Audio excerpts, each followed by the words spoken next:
Les contes marchands du Zanstibou-Mulad. 2. Celui qui demande. Lu par l'auteur.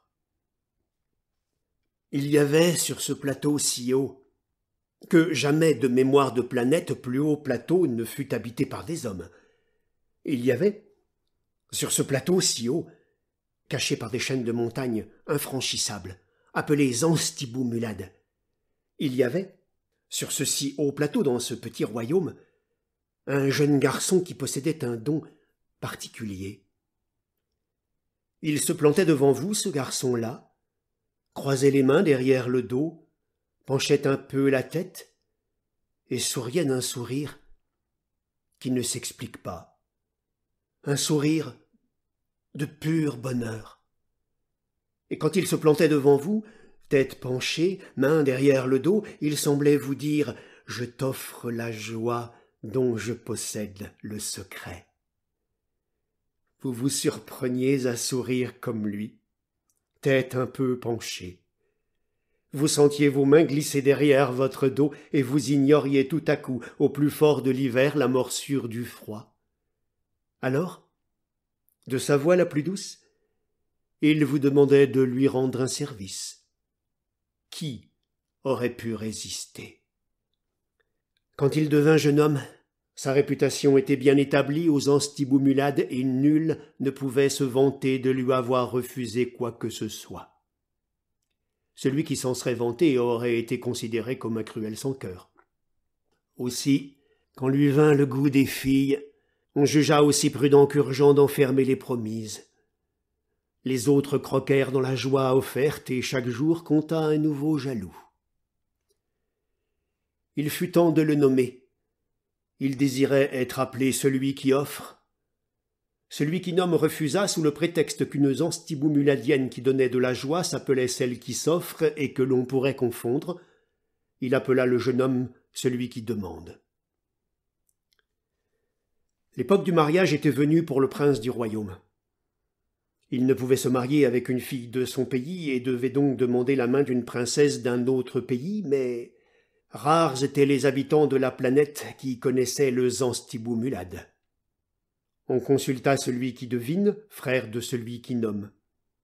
Celui qui devine, fils de celui qui devine, lui-même, etc., surprit le sourire de celui qui demande à sa femme, alors qu'il venait de s'enfermer dans une cellule de 3,33 m, dite cellule des grandes décisions vitales, pour une période de 3 mois, 3 semaines, 3 jours, 3 heures et 3 minutes. Il y alluma chaque jour 33 cubes d'encens et 3 pipes de 3 cm3 d'une herbe rare réservée aux nécessités de grande lucidité, appelée Opiumus viridis concentratum. Quand il sortit, il dit « Je sais. Il existe loin là-bas, très loin soit, mais tout droit, face au soleil levant. Un pays situé juste au bord du monde, si près du bord qu'on l'appelle l'avant-vide. Il y a dans ce petit royaume une princesse si belle que le soleil ralentit sa course quand il passe au-dessus d'elle. Elle seule est digne de notre prince, dont la beauté retiendrait aussi le soleil si le soleil était femme.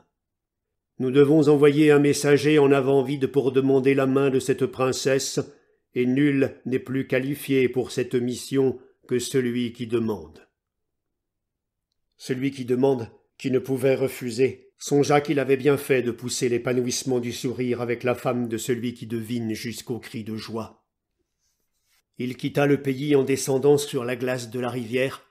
Une délégation officielle du royaume, de laquelle on avait exclu toute femme, l'accompagna jusqu'au moment où les falaises, hautes comme 1000 hommes grimpés les uns sur les autres, commencent à s'ouvrir, car alors débute le vaste et redouté royaume du bas.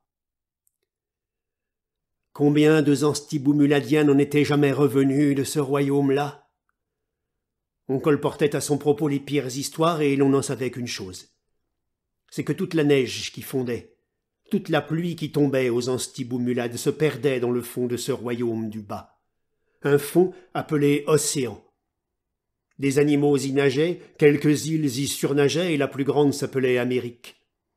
Et l'on plaignait fort ces habitants du royaume du bas qui, quand l'océan déborderait parce qu'il ne pourrait plus contenir toutes les eaux du Zanstimoubulad, seraient irrémédiablement noyés. La délégation regarda s'éloigner celui qui demande. Quand il devint point noir qui se perdit dans l'infiniment blanc, elle remonta, pas très fière, mais si soulagée.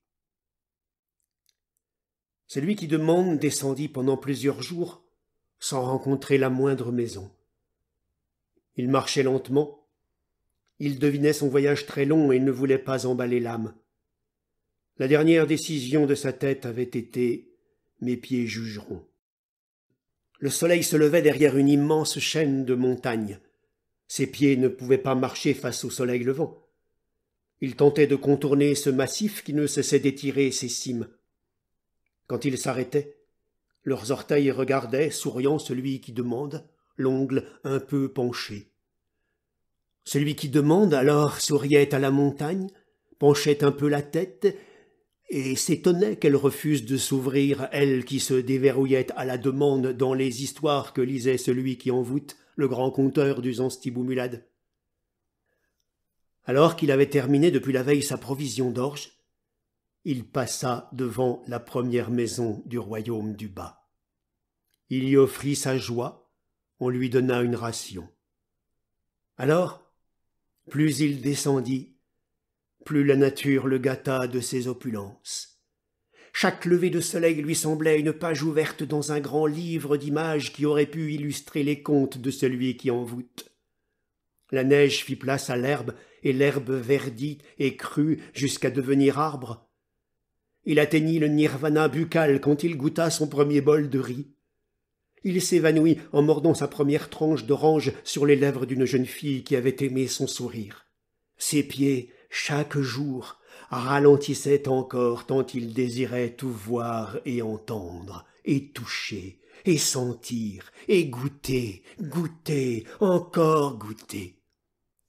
Il l'emmenait chaque soir au seuil d'une porte accueillante, il souriait, penchait la tête, et ajoutait à la cueillette des fruits diurnes la conquête des fruits nocturnes.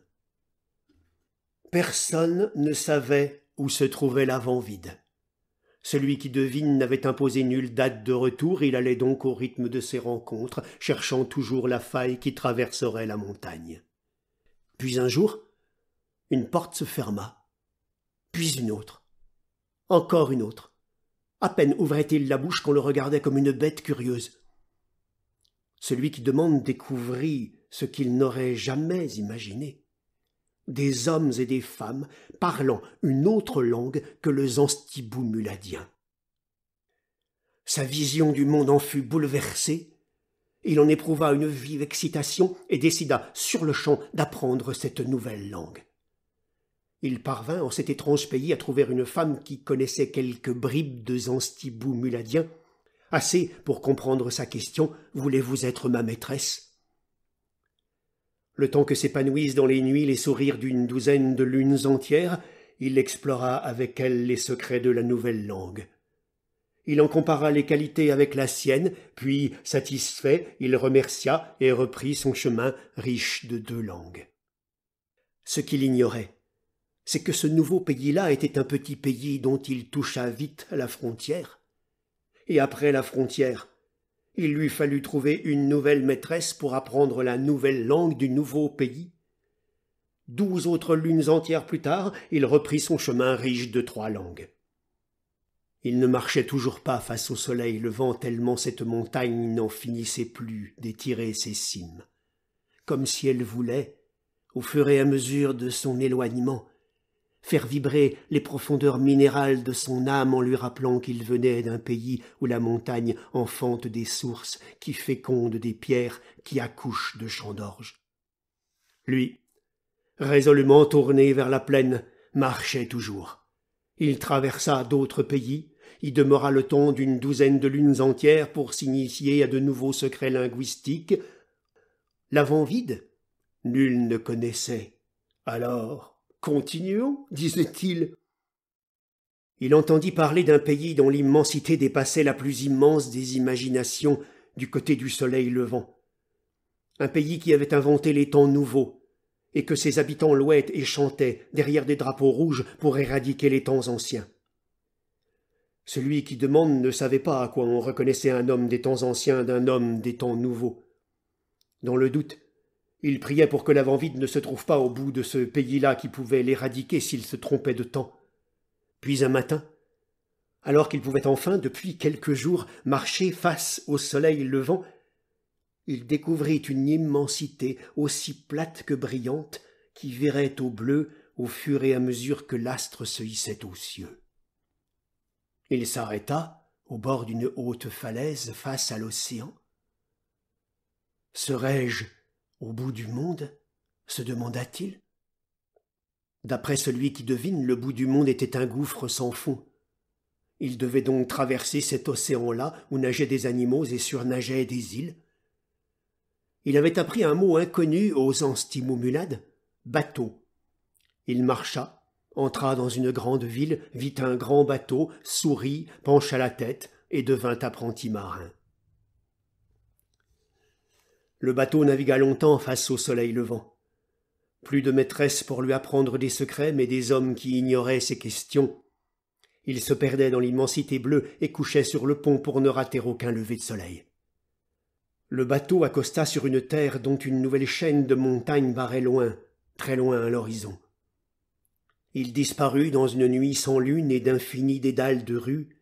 Il erra, souriant, tête penchée, de femme en femme, voulant apprendre et le clamant dans toutes les langues qu'il connaissait.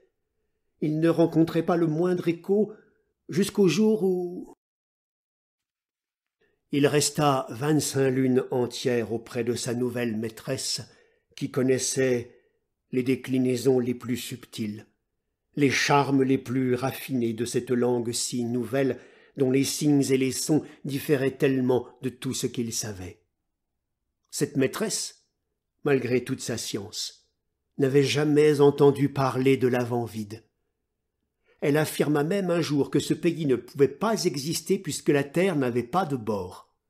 « Pas de bord » s'exclama celui qui demande. « Non, puisqu'elle est ronde. » Il fut secoué d'une crise de fou rire qui le laissa exsangue.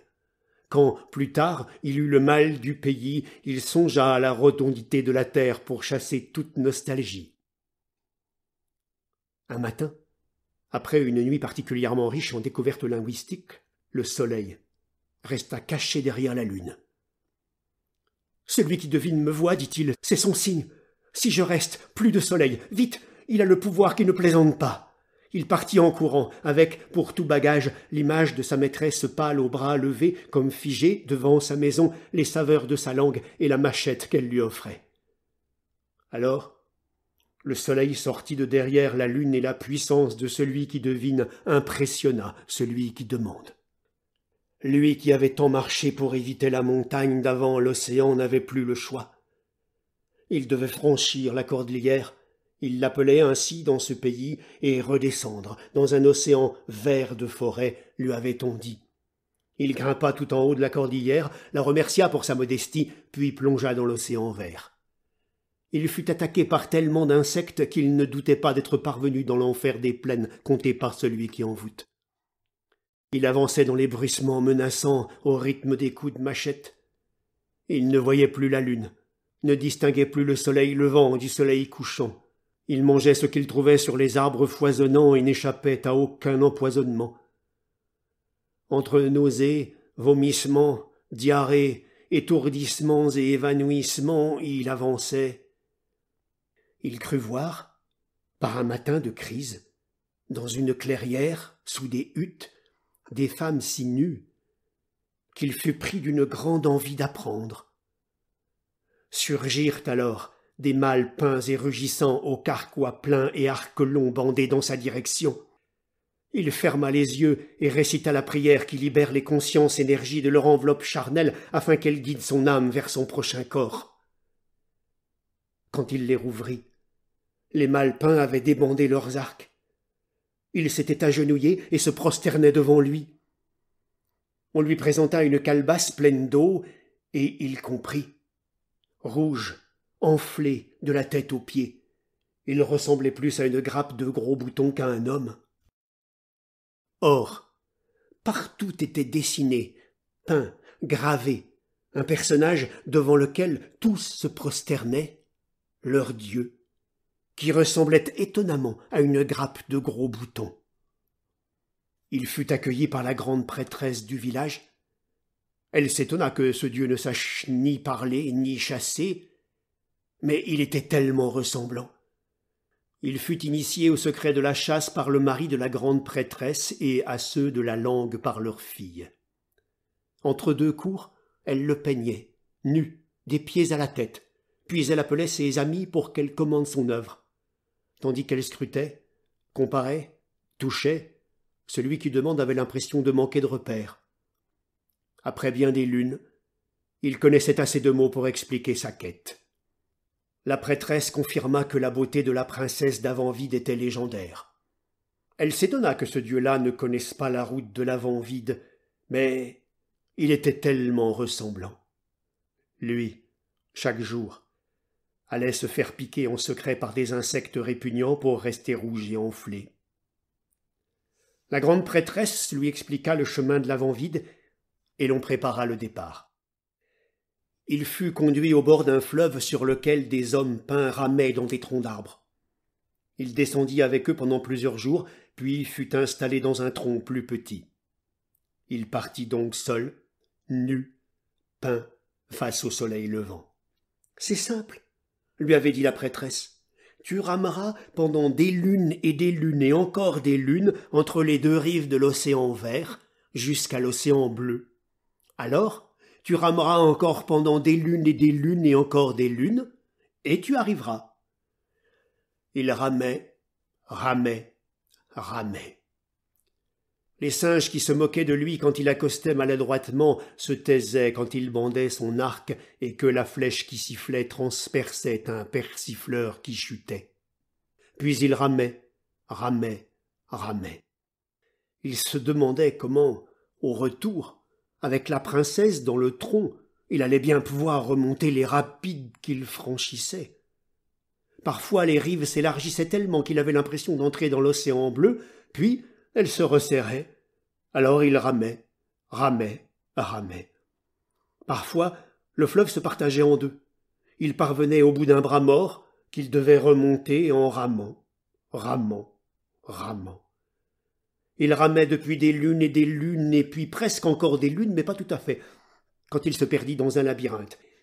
Il ne sut jamais combien il remonta de bras d'eau, mais un peu de lassitude parfois lui vint. Il la chassait en songeant à la prétendue rotondité de la terre sur laquelle, pensait-il, il glisserait tellement mieux dans le sens de la descente. Jusqu'au jour où il parvint à la frontière entre les deux océans. Il décida de se reposer un peu avant la dernière traversée. Il sourit, pencha la tête, trouva une nouvelle maîtresse. Il faut dire que ce petit homme-là, qui arrivait nu et peint d'où on ne savait dans son tronc d'arbre, encore un petit peu bouton sur les bords, suscitait une vive curiosité. Il apprit vite l'habitude. Quand il put demander à combien de temps était estimé le voyage jusqu'à l'autre bord de l'océan bleu pour un bon rameur, il déclencha des rires. Il en fut affecté.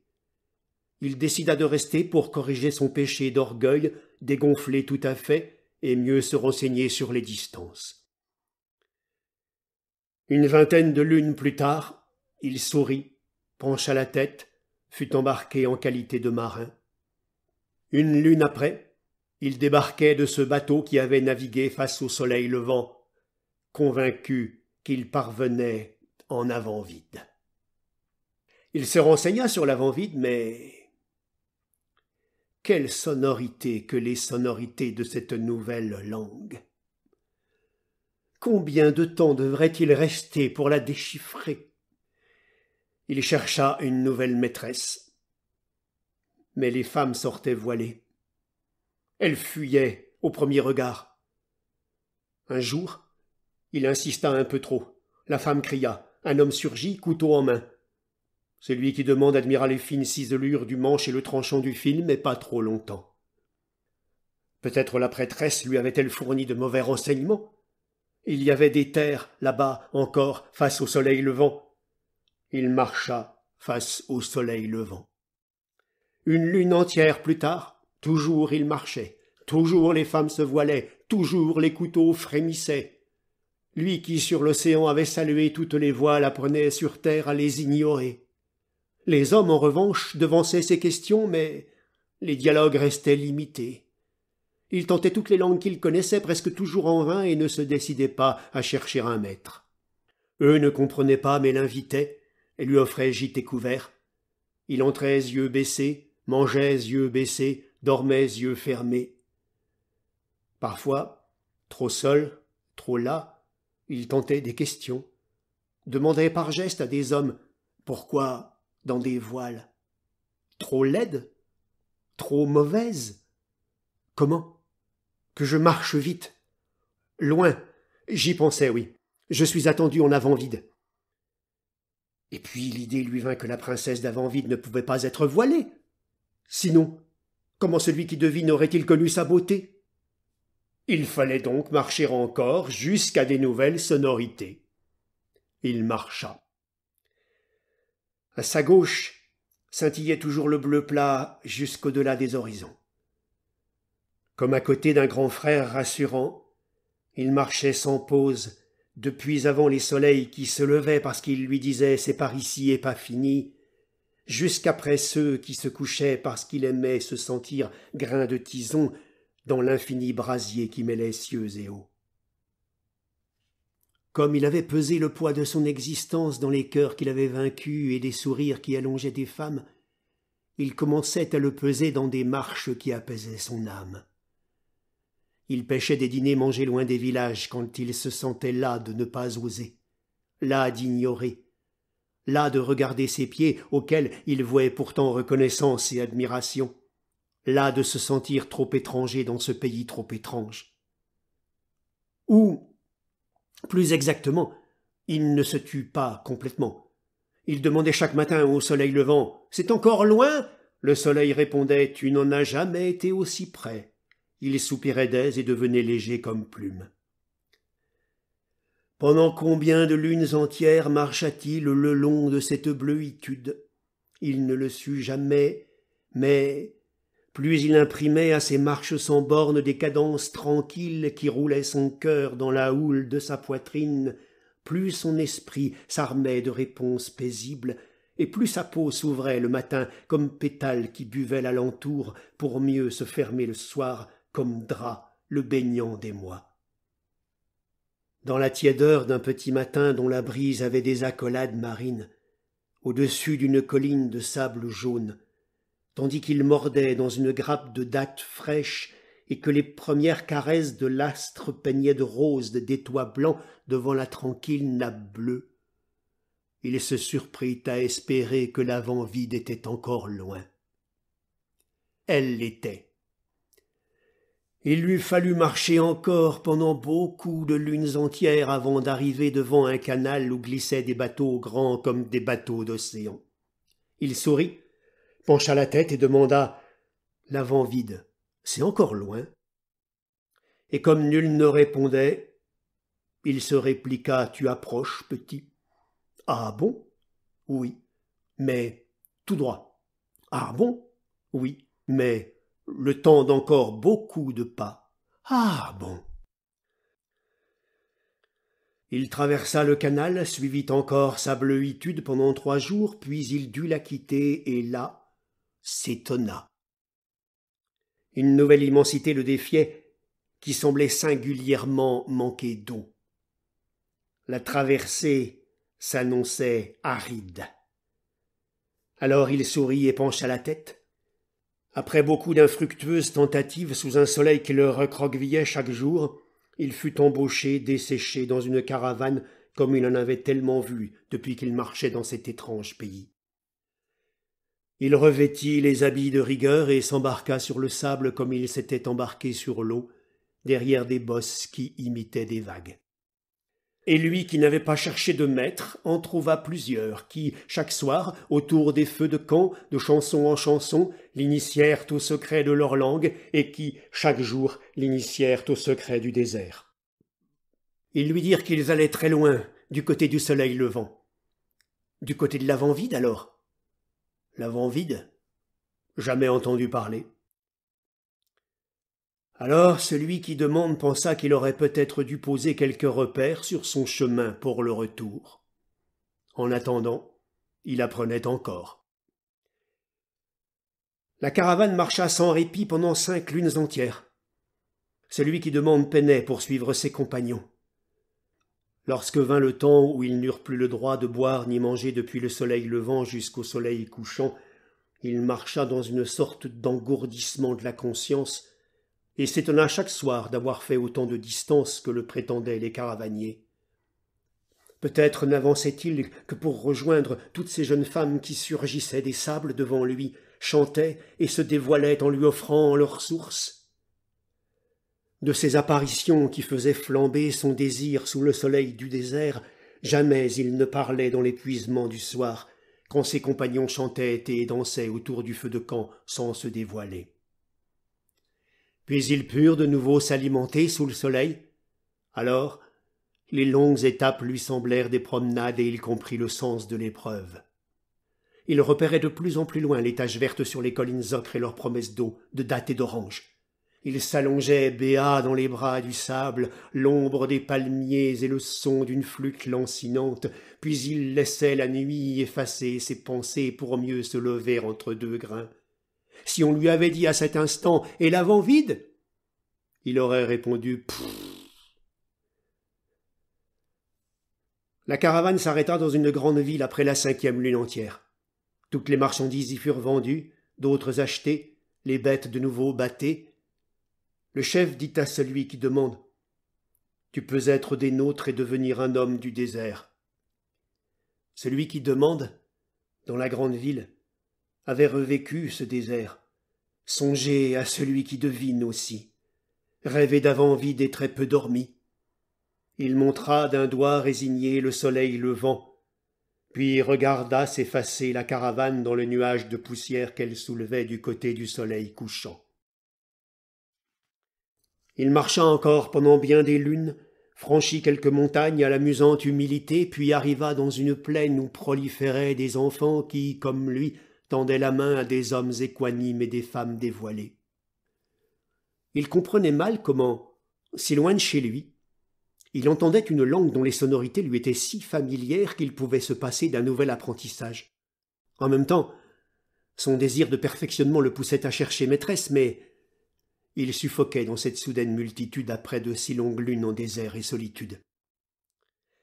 Il s'enfonça dans la plaine à un rythme si soutenu que les habitants, après son passage, échangeaient un muet regard signifiant « pauvre homme ». Il suivait ses pieds même s'il n'en comprenait ni l'empressement ni l'inquiétude. Puis il distingua une ligne sombre qu'il pressentit menaçante et qui, avec les jours, s'éleva, se déforma, jusqu'à devenir une chaîne de montagnes dont les altitudes lui donnaient le vertige. Il la montrait à des paysans. Leur regard respectueux vers l'horizon confirmait ses craintes. La contourner, encore, par le sud ou par le nord? À moins qu'une faille. Alors, tout droit. Il marcha tout droit et s'éleva, jusqu'au jour où il s'arrêta net. Il se pinça, se gifla, se mordit, se griffa, se donna des coups de pied. Il ne rêvait pas. Il était déjà passé par ce carrefour. Il y avait hésité et avait pris la route du sud, grâce à laquelle il avait rencontré sa première maîtresse. Il demeura prostré, hébété, tenta de comprendre pendant des heures. Il dut s'allonger, fiévreux, tellement les épines du doute ensanglantaient ses certitudes. Les mains crispées sur son crâne affligé, il luttait pour trouver une issue et l'apaisement ne vint qu'au matin quand il admit que sa maîtresse de là-bas, de l'autre bout, avait eu un petit peu raison. Il était impossible que la terre soit ronde. Bien. Pourtant, il en avait fait le tour. S'il en avait fait le tour, c'est bien qu'elle devait être un petit peu ronde d'un certain côté. Mais alors, l'avant vide, au bord du bout. De quel bout du rond? Il s'accorda un sursis pour répondre. En état d'ivresse cérébrale, il parvint à la rivière gelée. Elle n'était pas gelée. Il grimpa au col du dernier palier interdit à tout piéton car gardé par les démons, pendant que sa poitrine mendiait l'air raréfié et que ses pieds pesaient les dangers des pierriers. Sa tête tentait d'imbriquer ses idées. Aucun démon ne lui barra le passage au col. Il redescendit. Qu'allait-il leur dire? Que pouvait-il leur dire? Il apparut et les bouches béèrent. Les questions fusèrent. Il ne pouvait finir une phrase sans être interrompu. Il répondait le plus lentement possible et marchait le plus vite possible. Quand il parvint au palais, il avait répondu à tous et n'avait rien dit. Il fut reçu par celui qui devine, devenu tout petit, tellement il s'était voûté. Celui qui devine dit à celui qui demande « Tu es parti depuis 203 lunes entières. Nous t'avons cru mort et nous avons trouvé une autre fiancée pour le prince de notre pays, une plus modeste soit, mais plus accessible. D'ailleurs, une fille est née de leur union qui est en âge de se marier. J'ai parlé aux dieux. Nous devons l'unir avec le fils de la princesse d'Avant-Vide. Et puisque tu connais le chemin, va et demande. Tu peux partir dès maintenant. » Celui qui demande, tandis qu'il cherchait ses mots pour expliquer sa découverte, regardait celui qui devine infliger à sa bouche des positions officielles en ignorant les jets de sang qui striaient ses pupilles de désirs assassins. Il répondit oui, rien de plus, oui, et il partit. Il retraversa le plateau minuscule, se souvint qu'enfant il tremblait de respect devant son immensité. Les montagnes alentour étaient bout du monde et ceux qui s'en approchaient des aventuriers intrépides. Il repassa par le col du dernier palier, tira la langue au démon et descendit sur le chemin qu'il avait emprunté 203 lunes plus tôt. Une idée lui était venue, il voulait en vérifier la pertinence. La terre était ronde, soit, mais une assiette aussi était ronde. Et s'il avait fait le tour du dessus de l'assiette, se demandait-il, rien ne prouvait que l'assiette terre était ronde de partout comme une balle. Soleil levant à sa droite, il marcha donc résolument vers le dessus de l'assiette. Il effleura sans s'attarder de nouvelles découvertes linguistiques avant de s'enfoncer dans une nuit aussi longue que glaciale, engoncé dans des couches de peau de phoque dont il suçait les graisses. Il en sortit, descendit à travers d'infinies forêts de pins dont il franchit les limites, entre des lacs plus grands que 1000 anstibomulades. Il évita plus bas les villes dont les maisons hautes comme des cimes lui semblaient si fragiles. Il traversa bien de l'aridité encore, franchit un autre canal où glissaient des bateaux grands comme des bateaux d'océan. Il s'était défait de ses couches, mais il avait encore trop chaud sous sa seule peau. Il côtoya une bleuitude nouvelle, et cette bleuitude le mena dans un port qu'il reconnut. Il se perdit dans une nuit sans lune et le dédale des rues. Il frappa à la porte de sa maîtresse. Elle le reçut, gênée, avec enfant dans les jambes et mari sur le dos. Regardant son ventre à l'accouchement proche, il lui expliqua qu'il vérifiait sa théorie de la rotondité. Regardant les orteils ancrés et les poings serrés du mari, il expliqua qu'il ne restait pas. L'océan à sa droite, il descendit jusqu'au bout de la terre, en des pays dont les vents rivalisaient avec ceux du Zanstimoumulad. Là, il pencha la tête en vain. Nul ne voulait l'emmener sous l'assiette terre. Il finit par embarquer sur un bateau qui le laissa de l'autre côté du bas, sur une île océan où sautaient debout des gros lapins. Il la traversa, embarqua de nouveau et, bref, une centaine de lunes entières après son deuxième départ, par un matin d'hiver qui ne faisait pas semblant d'être un hiver, il parvint à l'embouchure de la rivière gelée. Il savait que l'assiette terre était ronde du dessus et du dessous. Il monta, bien décidé à leur expliquer aux anstibomulades que la terre était ronde de 2 côtés au moins, bien décidé à leur enseigner les langues et les pays qu'ils connaissaient. Il s'étonnait de voir des grands vautours rôter avec autant de bonheur. tomber sur la rivière, se ficher dans la glace et succomber dans un dernier renvoi. Au milieu du canyon, là où les falaises mesurent 500 hommes grimpés les uns sur les autres environ, il vit arriver, descendant du Zanstibou Mulad, un jeune homme qui portait un gros sac. « Je m'appelle celui qui continue, lui dit le jeune homme. Je voulais porter mon sac de compte là-haut, mais les piquets des temps nouveaux sont arrivés avant moi. Ils fabriquent des ruines, nous interdisent d'entrer, arrachent les langues de ceux qui insistent. » Celui qui demande fit demi-tour et ils descendirent ensemble. Quand la rivière s'aplanit, que les falaises se couchèrent et que plusieurs chemins devinrent possibles, celui qui continue demanda « Et maintenant ?»« Je ne sais pas. Je pourrais peut-être vérifier si, obliquement aussi, la terre... » « Alors, va doucement. Et toi, lis doucement. » Celui qui continue pesa son sac. Il regarda vers le Zanstibou Mulad. Il savait le chemin qui passe sur des sommets si hauts qu'ils ignorent les frontières des hommes, dans des vents si froids qu'ils paralysent les foyers sans flammes, sur des pentes si raides qu'il faut des pattes de mouche pour s'y accrocher. Il pensa qu'il était têtu, en éprouva un peu de fierté, mais cette histoire-là est une autre histoire, c'est l'histoire de celle qui déloge. Quant à celui qui demande, il avait pointé un bras vers le soleil levant, un autre vers le nord. Puis il avait visé un point qui partageait en deux angles égaux l'angle droit dessiné par ses deux bras, et il marchait en direction de ce point-là, direction l'horizon.